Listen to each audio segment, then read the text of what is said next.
नमस्कार दोस्तों, स्वागत है आपका अपने YouTube परिवार दिशा क्लासेस PWR।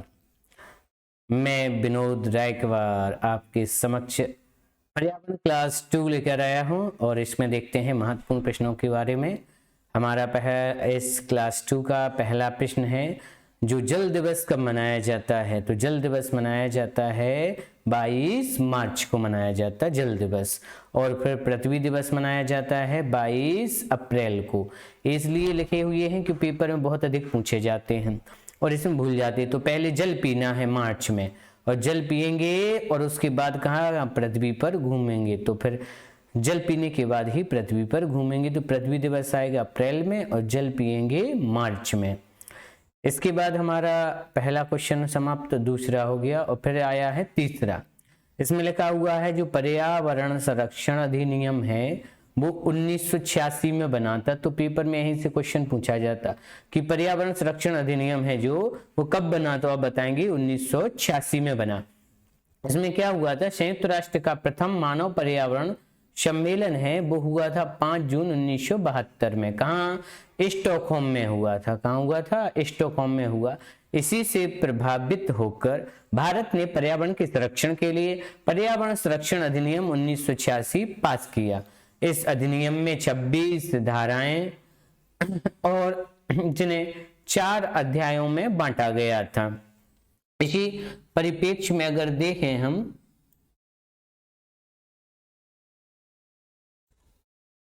तो यह कानून है जो पर्यावरण संरक्षण अधिनियम 1986 पूरे देश में, हमारे पूरे भारत देश में 14 नवंबर 1986 को क्या हुआ था? लागू किया गया था। ठीक, तो आपको इतना याद रखना है कि पर्यावरण संरक्षण अधिनियम कब बना था? 1986 में।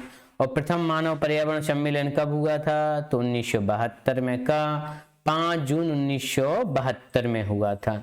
और कहाँ हुआ था? स्टॉकहोम में हुआ था। इसी से प्रभावित होकर फिर पर्यावरण संरक्षण के लिए पर्यावरण संरक्षण अधिनियम 1986 पास किया गया था। ठीक, अगला प्रश्न है हमारा चौथा, वेरी इंपोर्टेंट। अधिनियम से संबंधित इन 4-5 क्वेश्चनों में सबसे महत्वपूर्ण पूछे जाते हैं।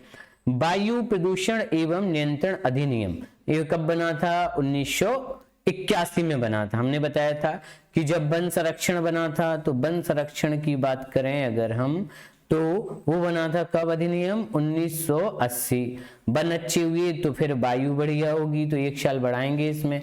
तो वायु प्रदूषण एवं नियंत्रण अधिनियम कब बना था? तो 1981 में बना था।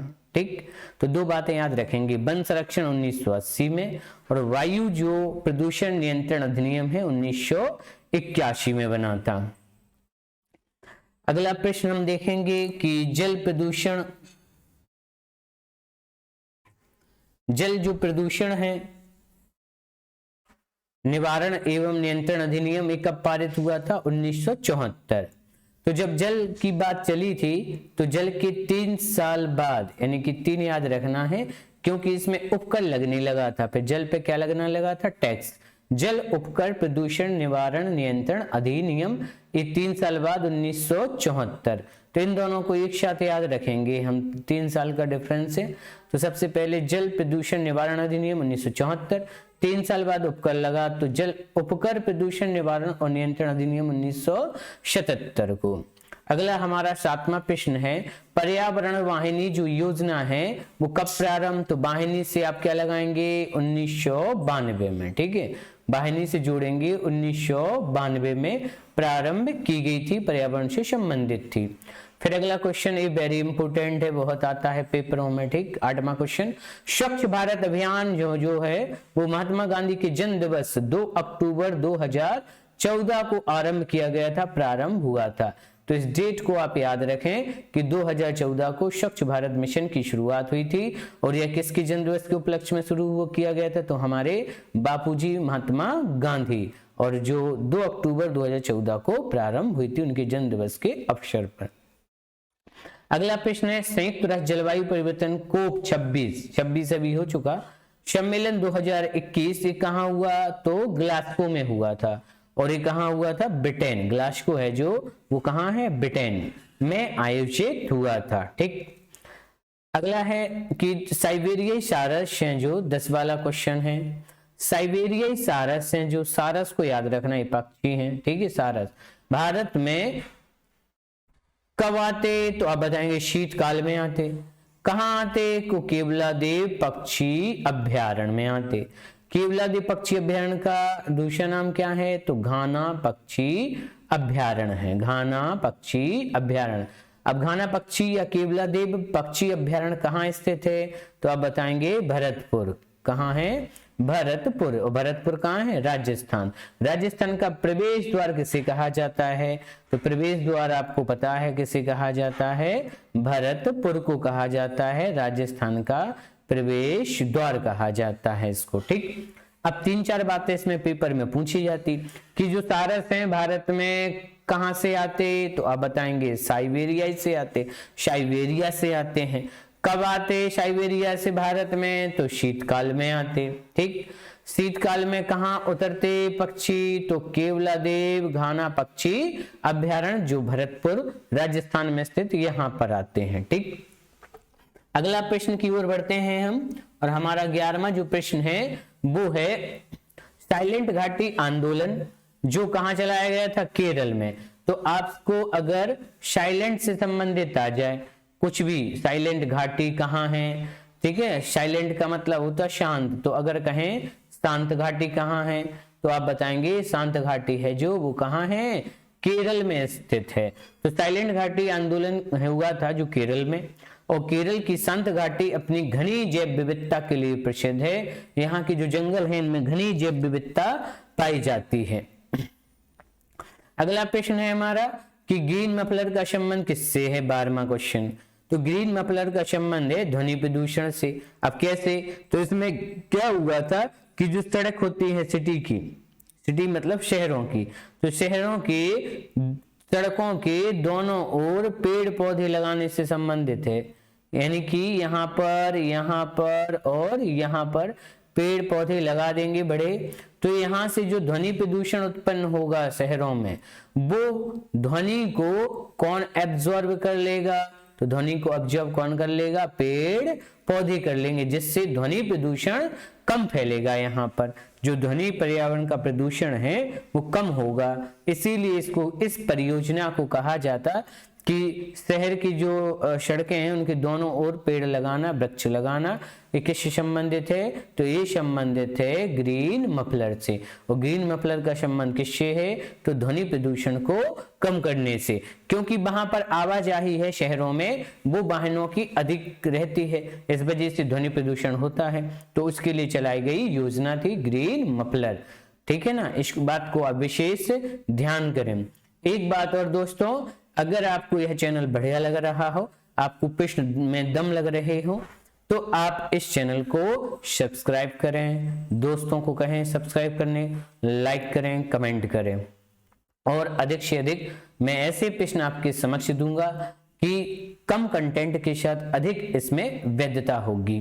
ठीक, अगला प्रश्न हम देखते हैं 13वां क्वेश्चन। सफेद बाघों के लिए प्रसिद्ध अभ्यारण्य कौन सा है? सफेद बाघ जहां पर व्हाइट टाइगर पाए जाते हैं, तो वो कहां पाए जाते हैं? नंदन कानन बाघ अभ्यारण्य जो कहां है? उड़ीसा में। अब बाघ आ गया तो बाघ को आपको बताना बाघ दिवस कब मनाया जाता? तो जो बाघ दिवस है वो कब मनाया जाता है? 29 जुलाई को मनाया जाता है। 29 जुलाई को मनाया जाता, बताया था। बाघ का मतलब क्या है? टाइगर, और TIG लिखेंगे टाइगर, तो T होता 20 पे, I होता 9 पे, तो 29 हो गए, और 29 के बाद G4 क्या हो गया? जुलाई। तो 29 जुलाई को टाइगर दिवस मनाया जाता है। अगला प्रश्न है हमारा 14वां। भारत का प्रथम सेंटर फॉर मरीन बायोडायवर्सिटी कहां स्थित है? तो ये है जामनगर, गुजरात में। गुजरात की जीवन रेखा किसे कहा जाता है? तो नर्मदा नदी को कहा जाता। और नर्मदा नदी ऐसी भारत की सबसे बड़ी नदी है जो क्या बनाती है? एस्चुरी बनाती है। क्या बनाती है? एस्चुरी बनाती है। ठीक है, नताशा माही लूनी घग्गर के हिसाब से देख लेंगे। ठीक, अगला प्रश्न है हमारा 15वां क्वेश्चन, केंद्रीय पर्यावरण अभियंत्रण संस्थान कहाँ स्थित है? तो ये बताएंगे नागपुर महाराष्ट्र। इसको हम नीरी भी बोलते हैं, क्या बोलते हैं? नीरी। तो अगर कहें नीरी कहाँ स्थित है तो ये नागपुर महाराष्ट्र। इस केंद्रीय पर्यावरण अभियंत्रण संस्थान की बात करें तो इसको अंग्रेजी में क्या कहते हैं? नीरी कहते हैं। ठीक है, तो नीरी का जो संस्थान है वो कहाँ स्थित है? नागपुर महाराष्ट्र। एक बात और बता दें, जो नागपुर है वो शहर किसके लिए प्रसिद्ध है? तो नागपुर शहर है वो है संतरे के लिए, ऑरेंज के लिए, संतरे के लिए प्रसिद्ध है। अगला है फिर हमारा 6वां क्वेश्चन, देश के पहले आपदा प्रबंधन संस्थान की स्थापना कहाँ की गई? तो ये की गई लातूर, और लातूर कहाँ है? महाराष्ट्र राज्य में है। तो देश के पहले आपदा प्रबंधन संस्थान की स्थापना कहाँ की गई? लातूर में की गई है दोस्तों। अगला प्रश्न हमारा 17वां क्वेश्चन। 17वां क्वेश्चन की बात करें यदि हम, तो 17वां क्वेश्चन है अंतरराष्ट्रीय अम्ल वर्षा। बहुत आने लगा पेपर में कि अम्ल वर्षा सूचना केंद्र कहाँ स्थित है? तो यह है ओस्लो में। ठीक है, नॉर्वे की जो राजधानी है हमारी वो ओस्लो में है। ठीक है, नॉर्वे की राजधानी कहाँ है? ओस्लो में। यहीं पर नोबेल प्राइज है जो शांति का, कौन सा? शांति का जो नोबेल प्राइज है वो भी वितरित किया जाता है। ठीक है ना, शांति का नोबेल प्राइज कहाँ वितरित किया जाता है? तो ओस्लो। ओस्लो कहाँ की राजधानी? तो आप बताएंगे नॉर्वे की राजधानी। और यहीं पर क्या है? अम्ल वर्षा। तो अगर भूल भी जाओ आप तो आ से आ मिलाना है, आ से आ यानी कि ओस्लो से। अम्ल वर्षा क्या है? अम्ल वर्षा। तो अगर अंतरराष्ट्रीय अम्ल वर्षा सूचना केंद्र की बात करें तो ये कहाँ है? ओस्लो, नॉर्वे में। अब आप जैसे कि जानते हैं कि इसको एसिड रेन भी कहते हैं। क्या कहते हैं? Acid rain. एसिड के रूप में होती, अम्ल होता एसिड। ठीक है, एक तो 2 वजह से होता है। ठीक है ना, अम्ल वर्षा। एक तो होता है किससे? SO2 से, और एक होता है NO2 से। ठीक है, SO2 सल्फर डाइऑक्साइड और नाइट्रोजन ऑक्साइड। ठीक, ये हो गया आपका अम्ल वर्षा। ऐसे पेपर में आता है अम्ल वर्षा का कारण क्या है? तो सल्फर डाइऑक्साइड और नाइट्रस ऑक्साइड है। तो आप ये 2 बता सकते हैं। अगला है फिर अगला क्वेश्चन 18वां क्वेश्चन, फूलों की घाटी कहाँ स्थित है? तो फूलों के लिए जो प्रसिद्ध घाटी है वो है आपकी कहाँ? चमोली में। और चमोली कहाँ है? उत्तराखंड राज्य में। तो उत्तराखंड राज्य में एक जो चमोली है वो कहाँ है? फूलों की घाटी कहा जाता है। अब इसका इंग्लिश वर्ड भी आता है। इंग्लिश वर्ड आता है, फूलों की जो घाटी है उसको अंग्रेजी में क्या कहते हैं? तो आप बताएंगे the valley of flowers. The valley of flowers. Flowers. ठीक है, द वैली ऑफ फ्लावर्स कहाँ है? तो आप बताएंगे चमोली डिस्ट्रिक्ट, उत्तराखंड। भूल जाओ तो आपको याद रखना कि फूलों की घाटी जहां पर चिपको आंदोलन की शुरुआत हुई थी चमोली से, ठीक, तो वहां पर है। अभी अपन पढ़ेंगे चिपको आंदोलन के बारे में। अगला बायोडीजल है जो किससे बनाया जाता? तो बायोडीजल बनाया जाता रचन जोत्र पौधे से, और इसी को क्या कहते हैं? जैक्ट्रोफा का नाम दिया गया। रतन जोत कह दो या फिर जैक्ट्रोफा के नाम से इस पौधे को जाना जाता है। इससे हमें बायोडीजल मिलता है, बायो वाला। अगला है फिर शोला वन कहाँ पाए जाते हैं? तो शोला जो वन है हमें वो पश्चिमी घाट पर मिलते हैं देखने को। कहाँ मिलते हैं? पश्चिमी घाट पर देखने को मिलते हैं। अगला फिर अगर हम देखें क्वेश्चन तो ये हमारा हो गया। अब हम पढ़ेंगे इन 2 आंदोलन के बारे में, ठीक। एक है हमारा ये चिपको आंदोलन। चिपको आंदोलन की जो शुरुआत है वो 1973 से मानी जाती है, ठीक है। अगर डायरेक्ट क्वेश्चन पूछा जाए कि चिपको आंदोलन कब प्रारंभ हुआ था तो आप बताएंगे 1973 में, ठीक, जब प्रोजेक्ट टाइगर लाया गया था, ठीक। भारत में 2 बातें याद रखें, एक तो कहें कि बाघ परियोजना भारत में कब आई, तो जो बाघ परियोजना है वो भी आई थी 1973 में, और चिपको आंदोलन कब चलाया गया था? 1973 में। यह वृक्षों की कटाई ना करने से संबंधित है, ठीक। इस आंदोलन के जनक कौन है? सुंदरलाल बहुगुणा थे। कौन थे? बहुगुणा जी। उन्होंने गढ़वाल हिमालय चमोली जो डिस्ट्रिक्ट है, ठीक है, चमोली जिला उत्तराखंड राज्य से प्रारंभ किया गया था। अब उत्तराखंड अब नाम हो गया 2009 में, जब उत्तर प्रदेश से उत्तराखंड अलग हुआ। तो अगर पूछे कि जो चमोली डिस्ट्रिक्ट है तो वर्तमान उत्तराखंड और पिछला क्या है, यूपी था। ठीक, लेकिन आपको इतना याद रखना, अभी पेपर में यही आता कि चिपको आंदोलन का किस वर्ष प्रारंभ हुआ, तो 1973। चिपको आंदोलन के जनक कौन है, तो सुंदरलाल बहुगुणा। कौन है, सुंदरलाल बहुगुणा जी हैं। और ये कहां से, तो गढ़वाल हिमालय जो था उत्तराखंड का क्षेत्र, वहां पर इन्होंने बहुत व्यक्तियों को जागरूक किया। इस तो चमोली जिला से इस आंदोलन को प्रारंभ किया गया था। एक बात और दोस्तों बता दें हम इसमें कि रैणी गांव को याद रखना है। रैणी गांव, एक रैणी गांव है, वहीं पे रैणी गांव।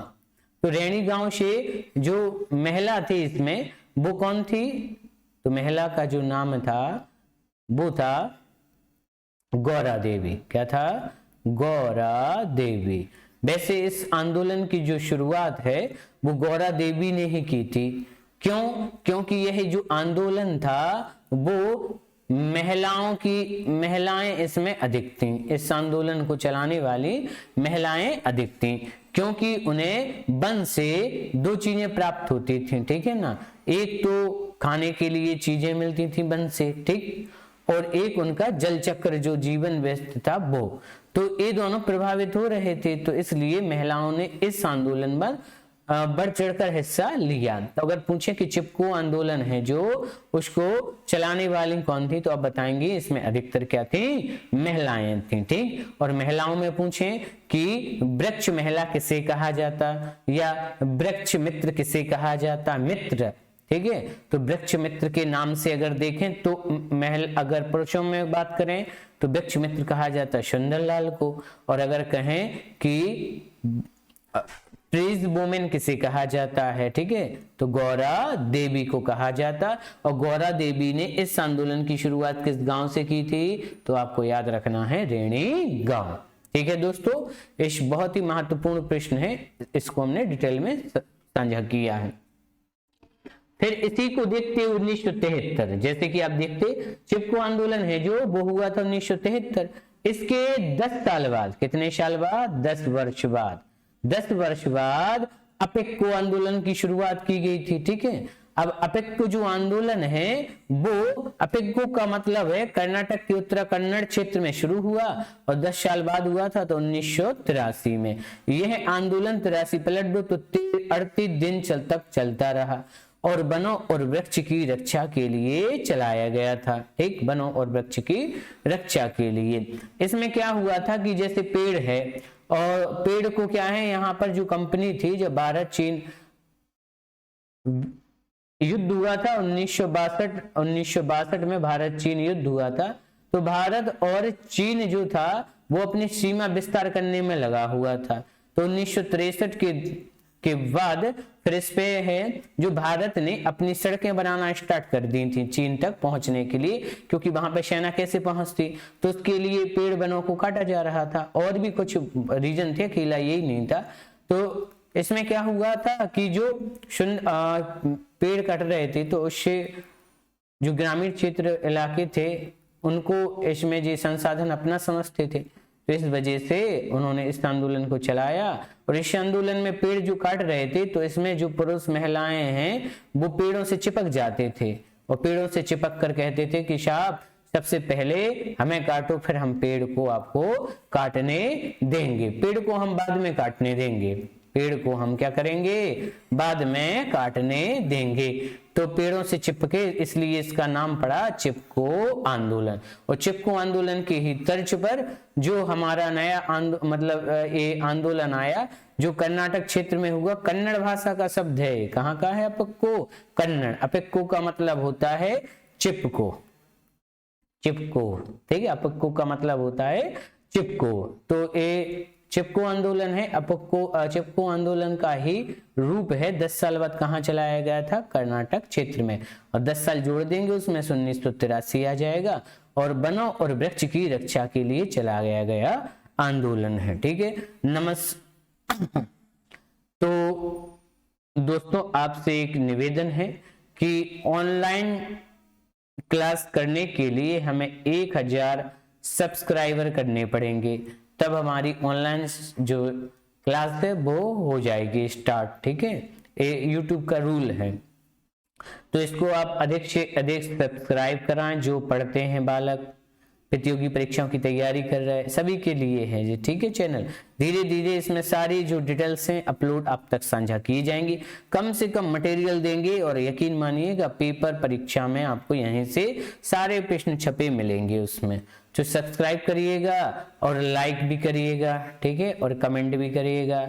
और जो बेल आइकन होती है उस पर आप जरूर क्लिक कर दें, जिससे कोई भी वीडियो अपलोड हो तो तुरंत आप तक वो सूचित आपको कर दे यूट्यूब। ठीक है, धन्यवाद दोस्तों।